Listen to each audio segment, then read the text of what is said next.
Have you ever found yourself praying and it seems like absolutely nothing is shifting? You're calling out to God. You're following all the steps. Yet somehow that breakthrough you're waiting for appears to be frozen in place. Perhaps you've been wondering, Lord, what more should I be doing?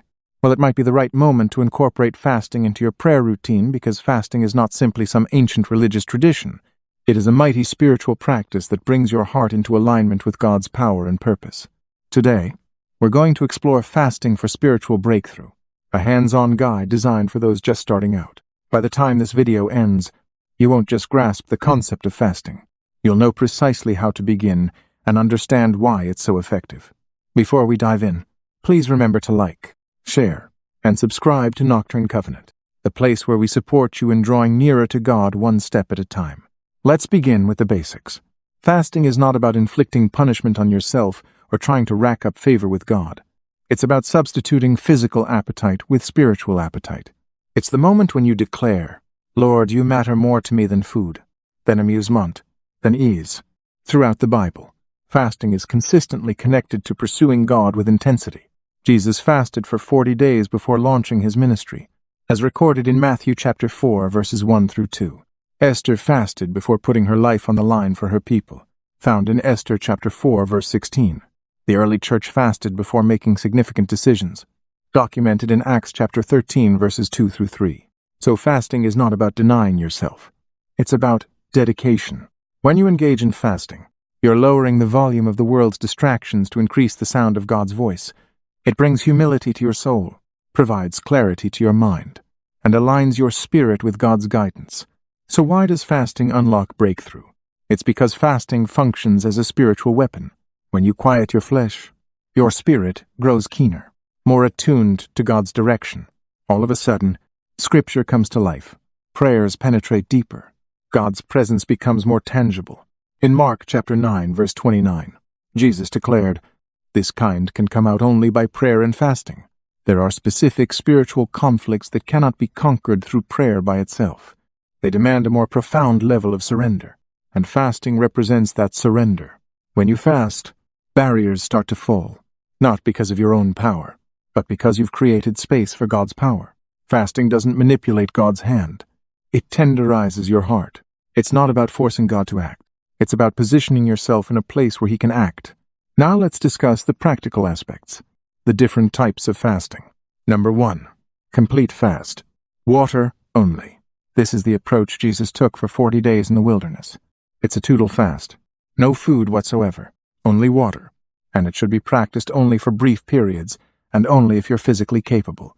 This type is intended for those who are spiritually and physically prepared for deep consecration. Number 2. Partial fast. The Daniel fast. In Daniel chapter 10, verse 3, Daniel stated, "I ate no choice food. No meat or wine touched my lips."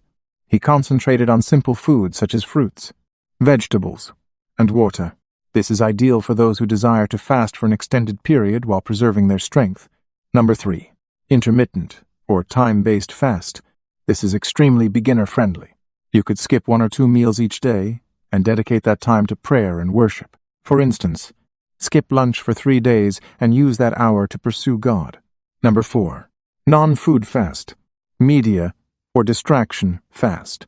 If you face health challenges or cannot fast from food, you can fast from distractions.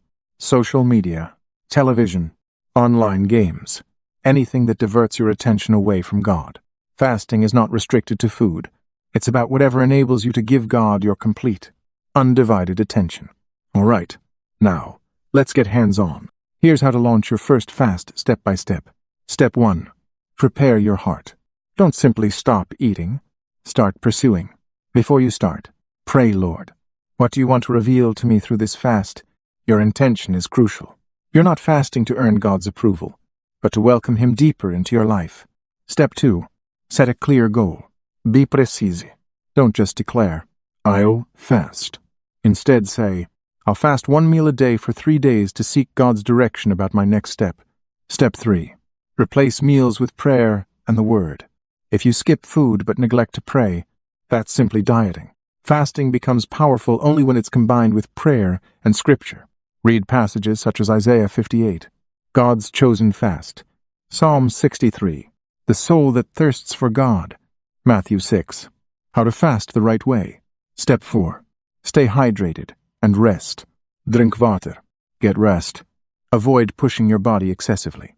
Your objective is spiritual strength, not exhaustion. Step 5. End your fast gently. When you conclude, don't commemorate with a feast. Ease back into eating with soup, free, or light meals. Let the physical act of ending your fast reflect the spiritual gentleness of God's presence. Let's be honest. Fasting is not simple. Here's what you might encounter. Number 1. Physical discomfort. Headaches, fatigue, or irritability are typical. That's your body detoxing, not just from food, but from reliance on it. Number 2. Spiritual clarity. As your body settles down, your spirit awakens. You'll begin sensing things more distinctly. God's whispers, conviction, ideas, and peace. Number 3. Emotional release. Fasting uncovers what's buried in the heart. Anger, pride, bitterness, fear. God surfaces these not to condemn you, but to restore you. So don't flee from what fasting exposes. Allow God to work in those places. Now a few warnings, because many people begin strong but halt early. Mistake 1. Fasting to impress people. Jesus declared, when you fast, do not look somber. Your Father, who sees what is done in secret, will reward you. Matthew chapter 6, verses 16 through 18. This is between you and God, not social media. Mistake 2. Fasting without prayer. If you don't pray, you're merely skipping meals. Fasting without prayer is spiritual starvation, not transformation.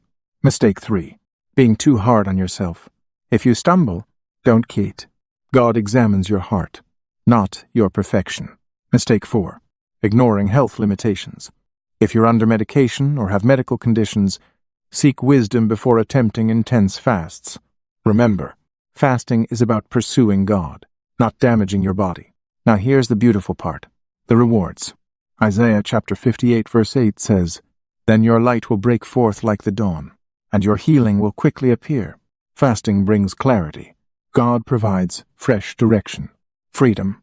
Strongholds and addictions start to break. Power. Your prayers carry new authority. Peace. Your heart becomes still and confident in God. Intimacy. You experience God's presence in a deeper way. Every time you fast, something shifts, sometimes in the unseen.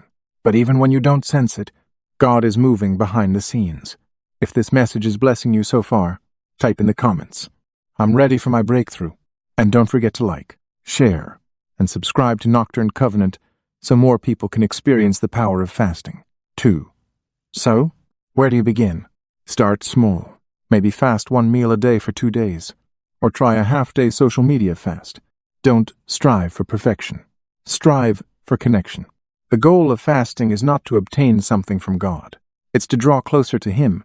Every hunger pang becomes a reminder. God, you're what I truly need. Take that first step. Don't overthink it. Just begin. And as you do, expect God to meet you in that place of surrender. Because when you fast, fast with faith. When you pray, pray with passion. And when you seek God, expect Him to move. Fasting doesn't change God. It changes you. It resets your priorities. It reawakens your spirit. And it opens the door for breakthroughs that words alone could never unlock. So if you've been waiting for something to shift, this might be your moment. Go on a fast. Seek God with all your heart, and watch what He does in return. Thanks for watching Nocturne Covenant. If this video blessed you, make sure to subscribe, hit that notification bell, and share it with someone who needs a spiritual reset. And remember this, when you fast the right way, you don't lose strength. You gain spiritual power. See you in the next one. God bless you.